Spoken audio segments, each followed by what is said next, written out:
हमारी शुरुआत जीरो से हुई। বলিউড কিং শাহরুখ খানের নামে দুবাইয়ে শুরু হয়েছে বিশাল এক আকাশচুম্বী প্রকল্প শাহরুখস বাই দানিউব। শেখ জায়েদ রোডে ৫৫ তলা এই বাণিজ্যিক ভবন নির্মাণ করবে দানিউব গ্রুপ। মুম্বাইয়ে আয়োজিত বিশেষ অনুষ্ঠানে টাওয়ারটির ঘোষণা দেওয়া হয়। সেই অনুষ্ঠানে উপস্থিত ছিলেন শাহরুখ নিজে, আর মঞ্চ সামলান তার ঘনিষ্ঠ বন্ধু ফারাহ খান। দুনিয়া কো হামারে সপনে সির্ফ সপনে লাগে। টাওয়ারটির আয়তন নির্ধারণ করা হয়েছে প্রায় ১০ লাখ স্কয়ার ফুট। এটিকে ভবিষ্যতের বৈশ্বিক ব্যবসা, প্রযুক্তি ও উদ্ভাবনের হাব হিসেবে গড়ে তোলার পরিকল্পনা রয়েছে।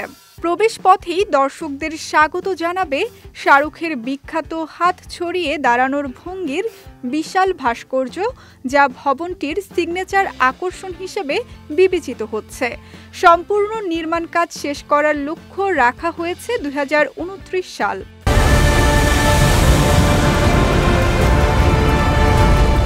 শাহরুখ সোশ্যালে জানান, দুবাইয়ের একটি স্থাপনায় তার নাম যুক্ত হওয়া তার জন্য অন্যরকম আবেগের ও গর্বের অনুভূতি।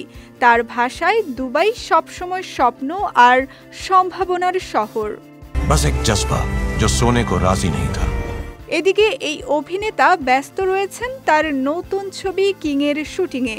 এই ছবিতে প্রথমবার বড় পর্দায় দেখা যাবে তার মেয়ে সুহানা খানকে। বাবা মেয়েকে দেখা যাবে গুরু শিষ্য চরিত্রে। সঙ্গে রয়েছেন দীপিকা পাড়ুকোন, রানী মুখার্জি, অনিল কাপুর, রাঘব জুয়াল, সৌরভ শুক্লা ও জয়দীপ আহলাওয়াতকে। মিলকর বানায়ে শাহরুখস বাই দানিউব।